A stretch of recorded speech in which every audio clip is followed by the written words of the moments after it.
Museum. A repository of crime, of death by violence. Here in the bleak stone structure which is Scotland Yard, there is a warehouse of souvenirs, where ordinary objects, a briar root pipe, a dingy white glove, a lump of twisted sealing wax, all have a history of murder.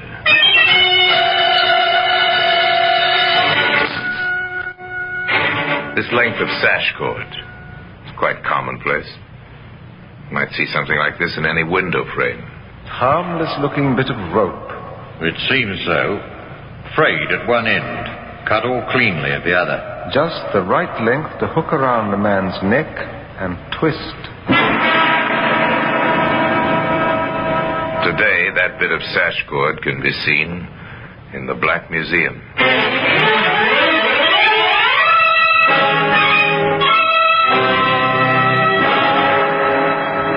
From the annals of the Criminal Investigation Department of the London Police, we bring you the dramatic stories of the crimes recorded by the objects in Scotland Yard's Gallery of Death, the Black Museum.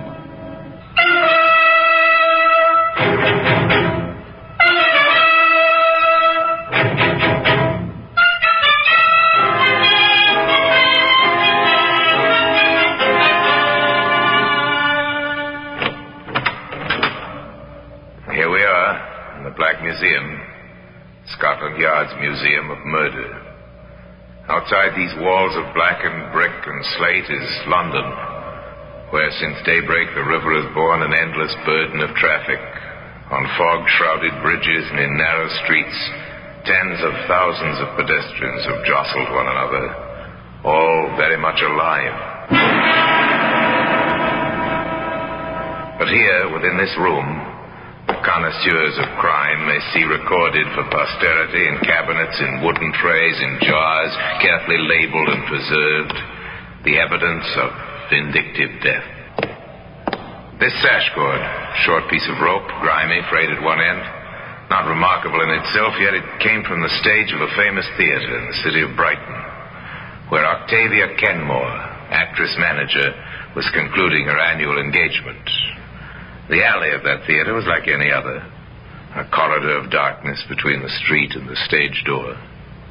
And one September evening, a man came running out of the shadows, startling the doorkeeper who sat dozing in his chair. Mr. Carter, what's the trouble, sir? You'll find out soon enough.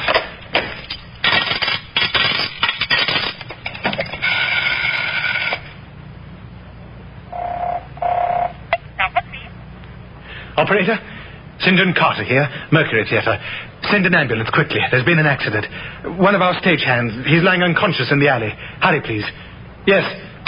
One of the cast, Mr. Carter? Who is it? Tell me. It's Buckland. I can't bring him round. I tried. Chef Buckland? Oh, Miss Kenmore will be terribly distressed. Stage carpenter with her for 20 years. I dare say she will. Hadn't we better go and lift him in, sir? Perhaps there's something could be done. No, it's better not to move him till the doctor comes. It may be serious. And we wouldn't want to injure him, you know. A man found dead or dying. A phone call. Then the waiting. Over the crumpled figure stood old Tom Snellen, doorkeeper, and St. John Carter, leading man, waiting.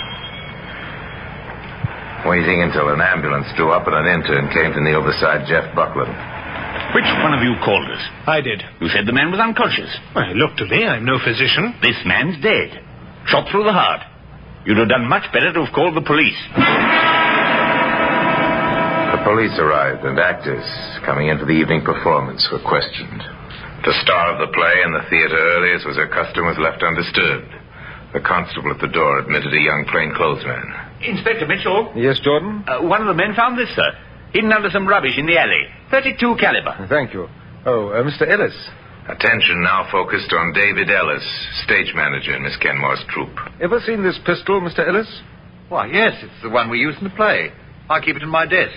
Oh, the usual license for it. What sort of ammunition do you have? Oh, blank cartridges, of course. 32 blanks. It's not loaded with blanks now. Bullets. And one chamber has been fired. I must warn you, Ellis. Anything you say henceforth will be written down and may be used as evidence. What? You mean you're arresting Dave? But you can't. He never hurt anyone. Who are you, young lady?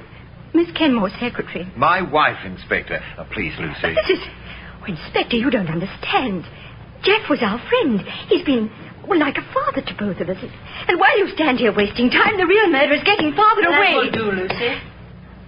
I take it there's been some trouble. Please, sir, state your business and then leave. I can't have my theatre disrupted 15 minutes before curtain time. Oh, Miss Kenmore. Now, Lucy, control yourself. Will someone be good enough to tell me what has happened? Certainly, Miss Kenmore. I had hoped it wouldn't be necessary to disturb you just at present. But one of your stagehands, Mr. Buckland, was found this evening outside... Octavia Kenmore, distinguished actress manager, darling of the provinces. Equally adept at comedy or tragedy. Of course, I'm gravely shocked. Poor Mr. Buckland. A good and faithful servant, Inspector. Oh, but it is preposterous of you to suspect Mr. Ellis. My stage managers never kill people. In any case, I can't spare him. We ring up in 10 minutes exactly. I'm extremely sorry, Miss Kenmore, but Ellis is a material witness. He must come to the station house for further questioning. It was his pistol. It was my pistol. I own all the props used in my play. The license is in his name. Legally, he is the owner. Then I demand that you release him in my personal recognizance. I'd like to do that, ma'am, but unfortunately your entire company is under surveillance and is only permitted to perform tonight. Ellis, you must come with me. Very well. Go with them, David. Lucy and I will be down to see you. And the inspector, as soon as we possibly can. Thank you, Miss Kenmore. The police left the theater, except for certain constables on duty at the door. And in her dressing room, Octavia Kenmore made ready. Lucy, my child. Ah, me. How weak a thing the heart of woman is. Come. Don't be downcast. Oh, how can I help it, Miss Kenmore? With David in prison. Nonsense. He's only detained for questioning. He isn't charged with any crime. I'm thinking of Geoffrey Buckland, an excellent good man, and the best stage carpenter there was in England. Was he married? His family's in Manchester. I'll have to telephone them immediately after the performance. What? You really mean you're going on? Certainly I am. And you will do David's job tonight. What? Me? Run the show? Why not? You've seen David do it often enough. And work is what you need. There's no time to think. Now, quickly now. Check the stage for the first scene and while I repair my makeup. Go, my child. The play went smoothly. The curtain rose and fell as the actors took their calls. Lucy Ellis, listening to the applause, realized suddenly she was quite calm and self-possessed. But her composure was nothing to that of Octavia Kenmore. She descended on the police station not many minutes later. Ah, Miss Kenmore and Mrs. Ellis. Come in, won't you? I am in, Inspector. Now, I expect a full explanation of what you have accomplished by imprisoning my employee these past 2 hours. Please sit down, ladies. There's plenty of time. Is there? I expect to leave Brighton tomorrow night, taking my stage manager with me. Is he all right, Inspector? He's not in chains or even in a dungeon, Mrs. Ellis. In fact, he's quite comfortable. Oh, thank heavens for that. If you will both be seated, madam. Since you insist. Thank you, Inspector. Well, have you nothing to tell us about this case? I'm waiting at the moment for our pathologist's report. Of course. The autopsy, is it not? Yes, routine police procedure. Well, the man's been shot. That was quite obvious. The bullet is important, particularly in court, to establish the actual weapon. It seemed to me the hand that fired the weapon is a more important consideration. Eventually, Miss Kenmore, and inevitably, I trust. We'd like to know more about Buckland's background, his habits. Did he drink, for example? Despite the general opinion, there are many in the theatrical profession who are not addicted to alcohol, Inspector. Mr. Buckland was a decent man. Octavia Kenmore told the truth about the murdered man, a non-drinker, except for an occasional pint of bitter after the show, a devoted family man in an occupation where family relationships are often difficult to maintain. There was nothing to indicate a motive for murder. In all the years with me, I have never known him to miss a single performance. He was a craftsman who could rig and handle any production, heavy or light. With him on the job, my stage managers had an easy time of it. Everyone liked him. His only fault, perhaps, was that he was too loyal to me. We're not being much help to you, are we, Inspector? Oh, yes. You've helped to fill in the picture. I've learned a lot. Well, what have you learned? 2 important things, Miss Kenmore. First, that Buckland was not a man who made enemies. All my reports bear this out. And also that he was extremely devoted to you. You think that's significant? Extremely. You keep a close rein in your company. You should know of any jealousies or quarrels that occurred. I'd know about them, yes. I'm sure of that. You're not the person to tolerate friction or even bad habits in members of your troop. Come in. Pathology report, Inspector. I knew you wanted right away. Thank you. Yes. Well, this is interesting. Why wasn't I told of this before? You know what they're like in the lab, Inspector. They wanted to be sure. Absolutely sure. I see. Miss Kenmore, can you think of a reason why anyone should want to shoot a dead man?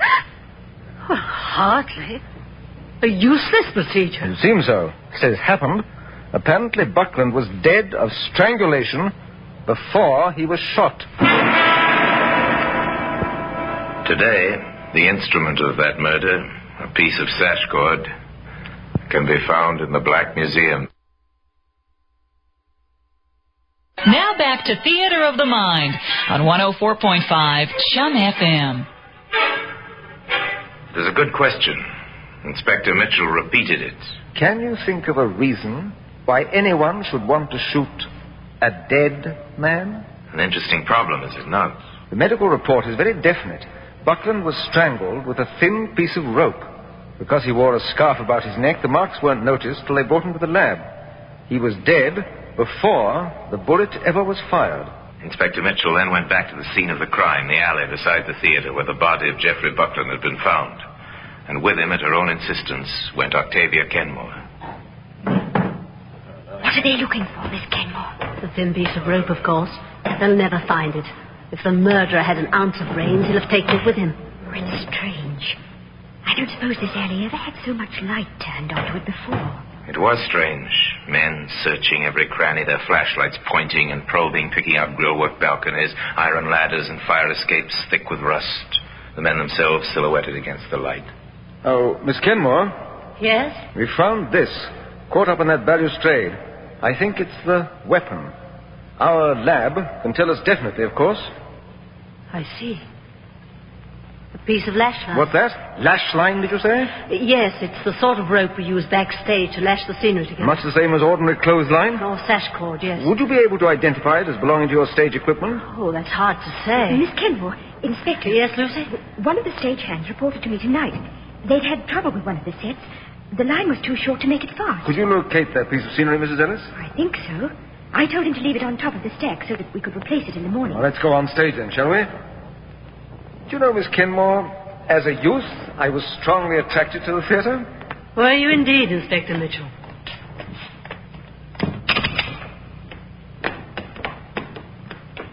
They moved through the stage door onto the platform. This is the flat, the one with the short lash line. You see how it works, Inspector. The rope is flipped round the iron cleats and tied off at the bottom, so the audience sees only an unbroken wall. I understand perfectly. The cord of this rope matches the piece found in the alley, rust, stains, and all. What does that suggest to you, Inspector? There's little doubt in my mind, Miss Kenmore, that the person we want is a member of your own company. Yes, I've decided that for myself some time ago. A member of your company, I think, cut off this cordage to strangle Buckland, and someone else, familiar with these premises, took the pistol from Ellis's desk. Then you don't think my husband's guilty? I haven't said that, but I must check once more who actually was here, backstage, between the hours of 6 and 7. I was here myself in my dressing room, and Sneller, the doorkeeper, was on duty. He surely We knows. took his statement, of course. He seemed a bit evasive now that I think of it. I won't hear a word against him. Sneller's perfectly honest. I take an oath on it. Is he? A remarkably sound sleeper all the same? What do you mean? The extraordinary thing about his story, he claims to have been dozing in his chair. He didn't wake even when a pistol was fired not 30 feet away. I think perhaps I'd better go and visit him. Then I'll come. No, Miss Kenmore, not this trip.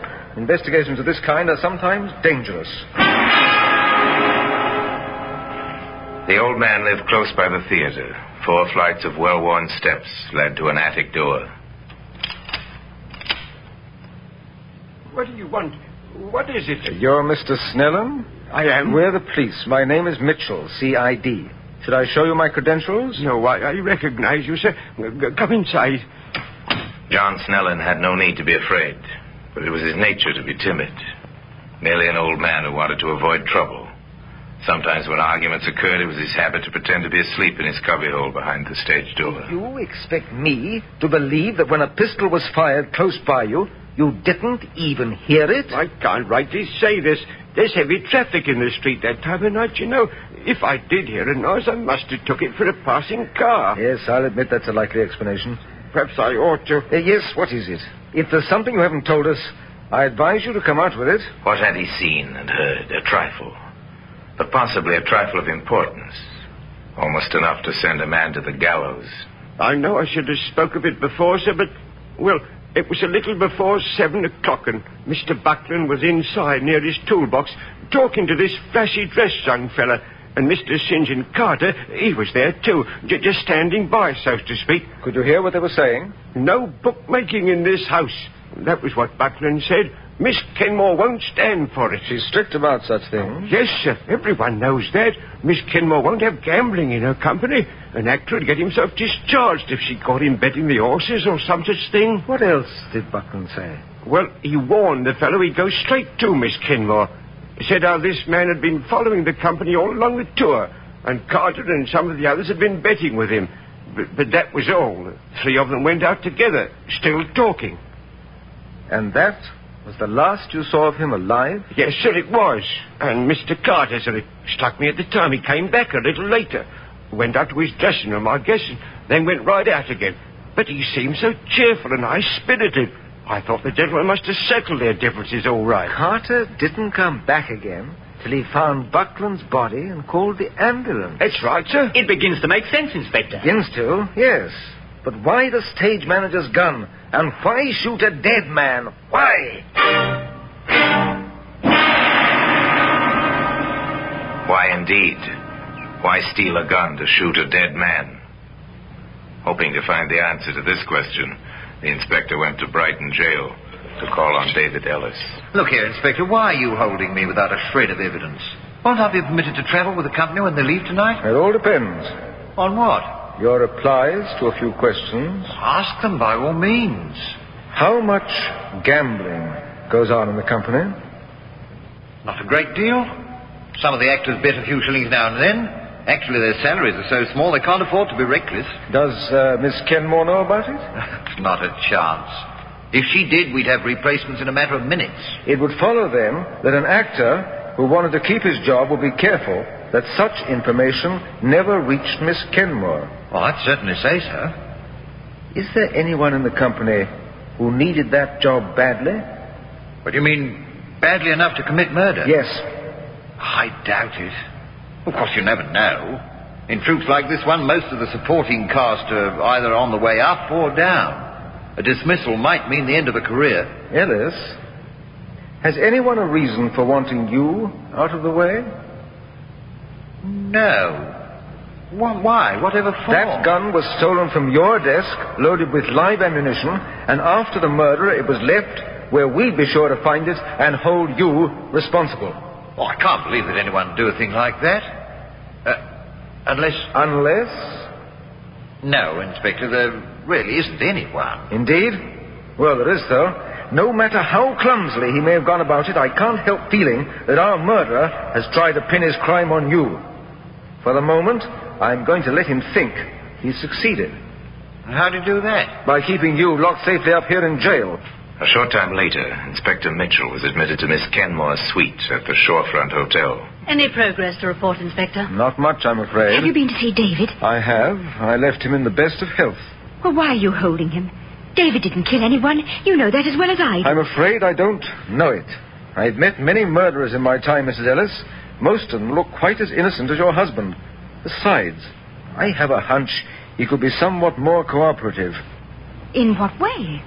Tell me, is there anything you know of that your husband might be concealing? Or some, well, mistaken idea of gallantry?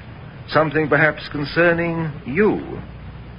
Why, no, I hardly think so. I seem to remember a melodramatic little scene I accidentally walked in on. Hope that was nothing. Just because St. John Carter made some advances to me and David resented it. Oh. That may be more important than you think, Mrs. Ellis. In fact, it may be the piece of information I... Inspector Mitchell thought that he knew the killer at last. But it takes evidence to bring a man to court. Then Miss Kenmore made a helpful suggestion. You said you were a devotee of the theatre, Inspector Mitchell. I am indeed, ma'am. Did you by any chance see me as Lady Teasel? I did. A most marvelous performance. Then you recall, of course, the third act. I have something of that... A crucial moment in a famous play, when standing behind a screen, the lady overheard a villain's treachery exposed. Such a dramatic device as might be used effectively off stage as well as on. At the theater before the matinee, the acting out began. Oh, St. John, may I see you a minute? Of course, Lucy, my dear. Not given up hope for Dave, I trust? No, not at all. That's the proper spirit. Still, I understand we're leaving Brighton without him. Please, I'd rather not discuss it. Perhaps in his absence you won't mind so much my paying you little attentions. Like the old days, eh? St. John, Miss Kenmore's waiting. She wants to see you at once. Really? The great Miss Kenmore? That sounds ominous. It is. She's breathing fire and brimstone. Is she? And it so happens I come from a long line of fire-eaters. Lead the way, my girl. Octavia Kenmore was seated at her makeup table. Behind her, the tiny dressing room was crowded with trunks and props and costumes. In an alcove, hardly noticed, there stood a screen. Here he is, Miss Kenmore. So I can see, yes. Hello, what's the long face about? Nothing to do with me, I'm sure. You've been placing bets on the races, Mr. Carter. Oh? Therefore, I'm compelled to dispense with your services. Here's your check and return fare to London. Your understudy will replace you at the matinee. See here, you can't do this. I have a contract. This check covers the terms of your contract. Miss Kenmore, whoever told you this was lying? A man in danger of his life seldom lies. If Ellis made this accusation... No, David. Your friend. Your flashily dressed friend who admits to bookmaking. And may shortly admit to murder. Oh, so Morgan has squealed, has he? If that's the word, yes. I gather he's ready to implicate you. He'll try. That kind always does. He did the killing. He can't drag me into it. I'm afraid you're already implicated quite seriously, Mr. Carter, and by your own words and actions. Oh, well, Inspector Mitchell, isn't it? What sort of game is this? The glorious game of play acting. Congratulations, Miss Kenmore. A very successful little playlet. You haven't got anything you can prove. No use bluffing. You took the pistol, didn't you? From Ellis's desk and shot Buckland with it. I didn't kill him. He was dead before. You are under arrest, Mr. Carter, and charged with willful murder. It wasn't me, I tell you. Morgan choked him with that bit of rope when Buckland threatened him with the police. Morgan had no license and a previous record, too. It would have been jail for him. He did it, and after that... Yes, you thought quickly. You tried to take advantage of the situation to frame Ellis so that the field would be clear with his wife. No. No, Carter, you may not have killed anyone, but you are an accessory after the fact, and you did put a bullet through a man's heart. A delicate question for the jury to decide, but I predict you'll pay the penalty. Come along now, and come quietly. Today, that piece of sash cord, properly marked and ticketed, lies in a glass case in the Black Museum. People of the theater can be, and most often are, fiercely loyal to one another. Octavia Kenmore was such a person, an actress-manager who accepted responsibility not only for her company's professional welfare, but for their personal happiness as well. St. John Carter was an exception to the rule. But then his career had an exceptional ending, taking his final bow as he did on a platform 13 steps high at 8 o'clock one winter evening. Well, the murder weapon is on exhibit for all to admire in the famous room at Scotland Yard. And now, until we meet here again for another story from the Black Museum, I remain as always obediently yours.